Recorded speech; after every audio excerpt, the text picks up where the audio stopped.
Hey everyone. How's it going? I'm Nathan, this is Dylan, and we have a special guest on our podcast today. This is Ben from the Ben and Zach podcast. Yeah, we're pretty famous, you probably heard of us. Unfortunately, we don't have a sponsor today. Sorry about that. We don't have a sponsor today, but it's okay because we have Ben with us. Mm-hmm. Yeah. So today we're going to be reviewing the film The Dark Knight by Christopher Nolan. The film follows Batman, one of the most popular superheroes basically ever. I would say he is the most popular hero ever. Most like iconic at least. Yeah. For sure. Yeah. Or Superman, but regardless. It follows, it's a sequel to Batman Begins, which kind of set up this film where it's like Gotham is like collapsed and no one is super afraid of the Batman anymore. Like people are stepping up to defeat Batman, and Batman knows this. So Batman, he tries to use the law system and Harvey Dent to save Gotham and put these corrupt criminals behind bars. Unfortunately, though, the main villain of the film, the Joker, played by Heath Ledger, he has other plans where he has this master plan set up to expose that Batman isn't the hero that Gotham needs, and you just watch the film trying to see if Bruce Wayne will triumph or if he'll fall to the Joker's plan. Yeah. I thought it was more like a game of chess between the two. There's always a Joker trying to scheme and try to fit the pieces of how his master plan was going to work. And sometimes you think that Batman wins, but then it was exactly what Joker wanted. Exactly. Yeah.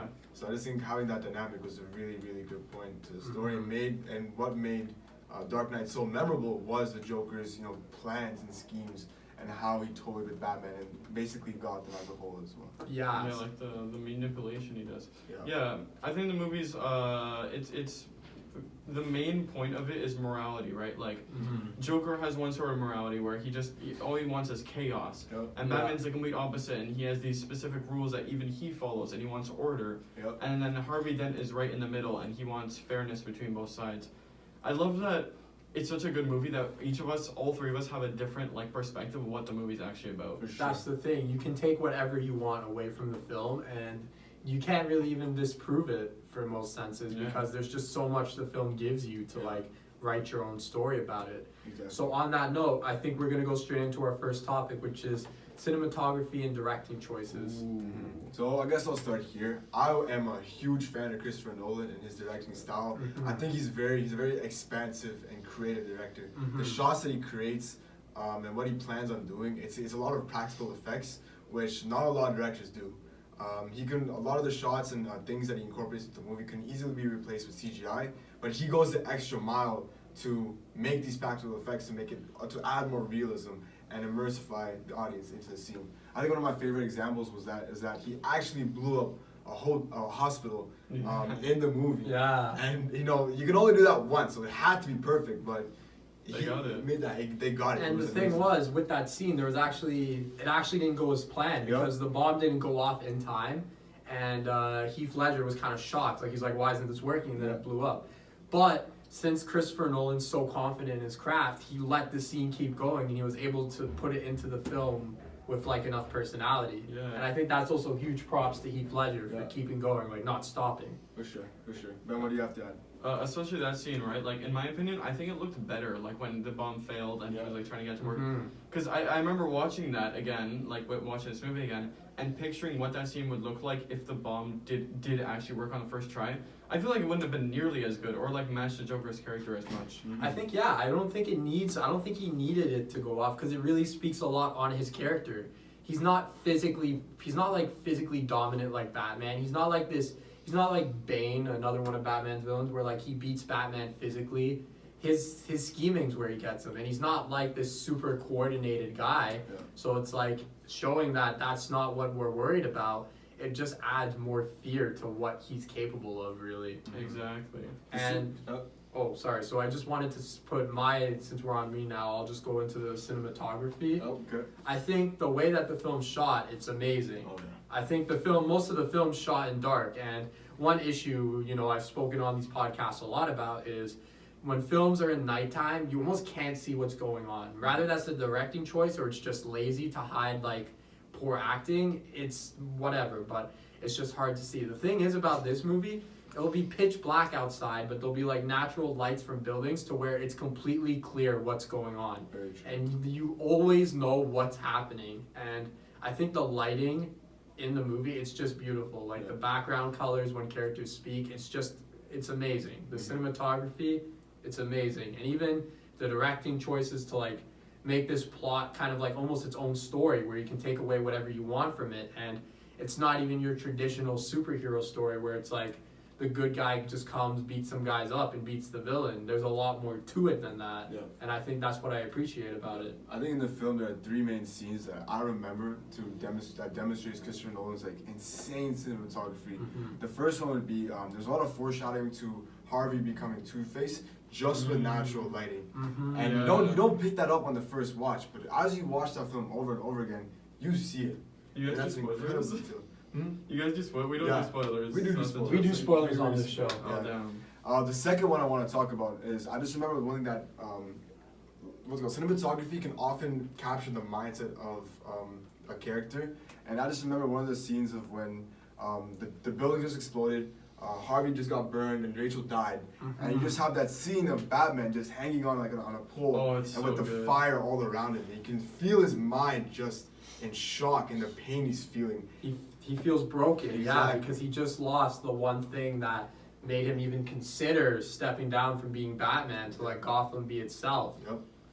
Yeah, speaking on that, Rachel's death, you could feel it, especially because the audience felt it just as much as Batman did.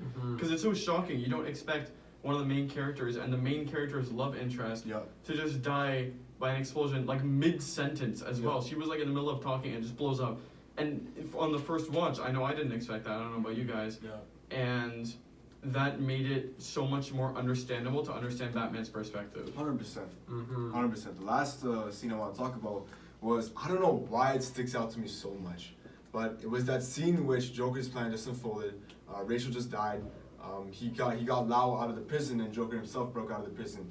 And it's just that one scene where Joker's just hanging out the cop car with his face out the window. Oh, yes. I love that scene so much. It's just so reflective of the Joker's character, of how he's embracing chaos. It's just, that scene just, if I think of The Dark Knight, that's the first thing that comes to mind. Yeah, Really? and the shot, it's a beautiful shot. Like he's like speeding down the road. You just see him peek out. It's like he's just looking in the distance. It's a really nice shot, and yeah, there's a lot of meaning to the shot. You're just enjoying the hell he created. It's an amazing shot. Really good. Yeah. All right. So next thing we're gonna move on. The next point would be our acting review. So you want to start off with that? Yeah, well, we all know the obvious thing that everyone's gonna say. Heath Ledger as the Joker. Exactly, yeah. One of the best acting performances of all time in all movies. Definitely. But you guys are most likely gonna talk about that, so I'd rather talk about something that not many people do talk about, which is Christian Bale in this movie. A lot of people don't like his acting as Batman, but I'd say for his Bruce Wayne character, as playing that rich persona, he previously did American Psycho, where he played a similar character. Yeah. And he is so good at playing just a rich guy who just has too much money to spend. Right. And he is so perfect for that role that I don't think I could picture anyone else playing Bruce Wayne as well as he does in this movie. Yeah. I think when actually I was going to mention this, which is a very good thing you brought it up. I think with Christian Bale, his portrayal of Bruce Wayne, he's more a confident Bruce Wayne. He's very cocky. He knows what he's worth. He knows what he has. And he just kind of, everyone likes him. And I think it just comes down to the fans' preference. I think a lot of people who didn't like his performance were just people who really felt that Bruce Wayne needs to be like this broken, kind of depressed guy. I agree. And I understand that. I understand if that's how you believe Bruce Wayne should be depicted, and I think it's a good depiction. But I think showing this confident Bruce Wayne who embraces his money and he embraces what he does, I think it just adds this little persona to him, and I think it makes Bruce Wayne this whole different character as opposed to Batman. Yeah. I agree. We always talk about Heath Ledger in the film, and we gotta give his props to him. Rest in peace. But one thing that I always feel is underappreciated is the acting of Aaron Eckhart for Harvey Dent. Oh yeah. It is so good how he transitions from this, like they said, like a white knight, a character full of just righteousness, and how he just falls down that slippery slope into basically that pure carnation, just like evil. obviously he experienced a lot through the film. It's just the way that the film set that up and his downfall, and the way his acting portrayed that downfall and his changing character, really Amazing. shows it. It's amazing. Mhm. You see early on glimpses of that inner evil of Harvey Dent. One thing that comes to mind is when he was interrogating that's the guy who was schizophrenic in the subway. Yeah, You can yeah. see that that's the first time the audience sees that what's called that slip of insanity Yeah, with his character, because he showed that he has that inner anger inside of him. But the way he unleashes it as Two-Face is something to see. Like, I personally think that that character could have had his own movie all by himself, Honestly. definitely. right? But that because Christopher Nolan just manages to bring the Joker and Dent together to create that kind of masterpiece. Yeah, I of think it plot. was written so well that he only needed to really be in it for 20 minutes. Like, he was only Two-Face in the movie for what? Like, not even an hour, Like like maybe 20 minutes, 40, yeah. like Yeah. 20, 30 minutes. Yeah. And it feels like you got the full thing. Like, Yeah. you felt, I don't know where else they could have brought it with the time given. 100%. It's about what's fair. Yeah. And I think another thing I want to talk about is not necessarily one in particular actor, but I could suppose you say it's a directing choice, but the casting. Mm. I think the casting of these characters is just so perfect and comic-like. I just think it's nonchalant. It's perfect. Yeah. It really is. Like, I think Jim Gordon. When I think of live action Jim Gordon, my oh, standard. Alfred too. Yeah, my standard is this movie. Like, Yeah. they need. That is just the perfect casting. Like, you could not have casted someone better to play that role. Yeah, Gary Oldman and Michael Caine were amazing Mhm. as Alfred and Jim Gordon as well, for sure. Yeah. For sure. All right, we'll move on to the last topic. So I think our last topic we're going to go into here before we go and slap some numbers on it, we're going to go with the hidden themes in the film and what we There's a picked up. lot. Yeah, so as we said, we all picked up different things on the film, and I think this is our chance to kind of talk about it. Yeah. So, Dylan, would you like to start us out? I'll start us off. I think the thing that I pick out most from that movie is how far will you go to see through your limits. Mhm. Everyone has their own standards and their own moral code, but when the times are tested, are you able to stand by your moral code, or will you bend to the pressure? Yeah. I think the Joker's main goal in that movie was to see how much he can put Batman through, and to see if that he can test his limits, and not just Batman itself, but Gotham as well and its Yeah. people. How far he can push them to drive them to breaking their own moral code as humans and questioning their humanity. The soul of Gotham. Exactly. Mhm. Exactly. Yeah, I agree with Dylan, especially on that last part.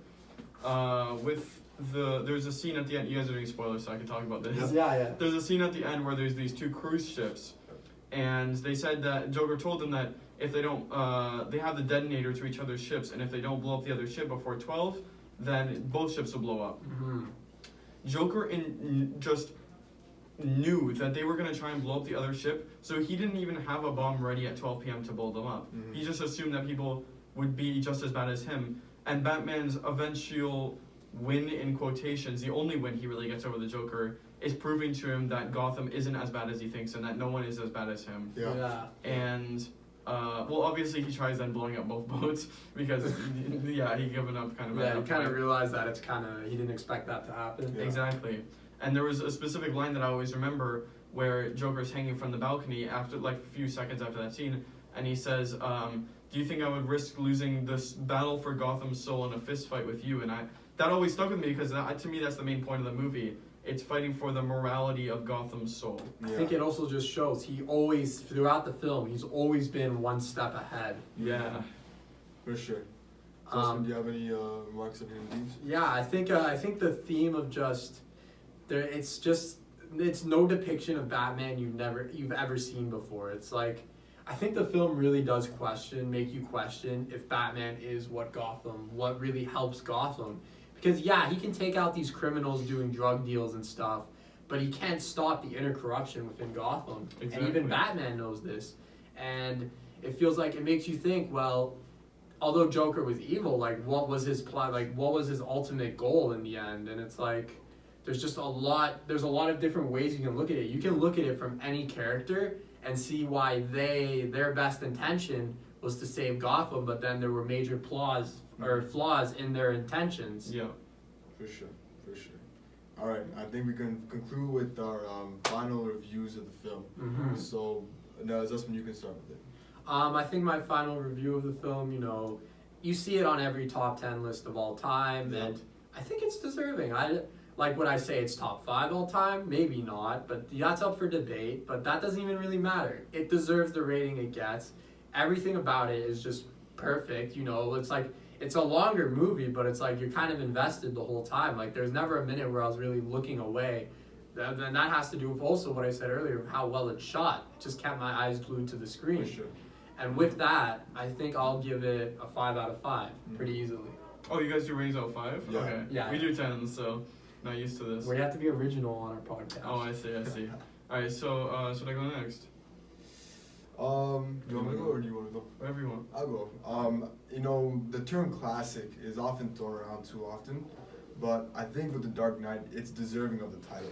It is such a good film, and in my opinion, it only ages better with time. It's the amount of layers and depth the movie has, and when you fully grasp the concept of the Joker's plan and how layered the plot is, and when you think this is the climax, but no, there's something leading up to even more, and the gripping themes that it has, it truly is a classic in my eyes, which is why I rated it a 5 out of 5. To me, the film goes so much deeper than just like entertainment. On a first watch, you're like, oh wow, this is pretty good. I like this. And then you rewatch it multiple times, and you notice so much more. And it's like, it's so much. There's so many little things, and so many things that make sense that there's entire theories made up about whether one character was doing the right thing or not, just because of how well it's written. The fact that almost every line in the movie is like a famous quote. That's true. Yeah. And just it's perfect in every way. Acting, casting, writing, cinematography, everything is just stellar and perfectly on point for what a Batman movie needs to be. Yeah. And it's the gold standard for superhero movies now. Yeah. Definitely. So I would say, 5 out of 5. Like, I don't think I can say anything lower than that. Yeah, exactly. For sure. It's well deserving of the title. Alright, with that being said, Ben, thank you for being on No the problem. podcast. I'm This happy is to very be good here. video. Alright, cool. Thank you guys. Take care.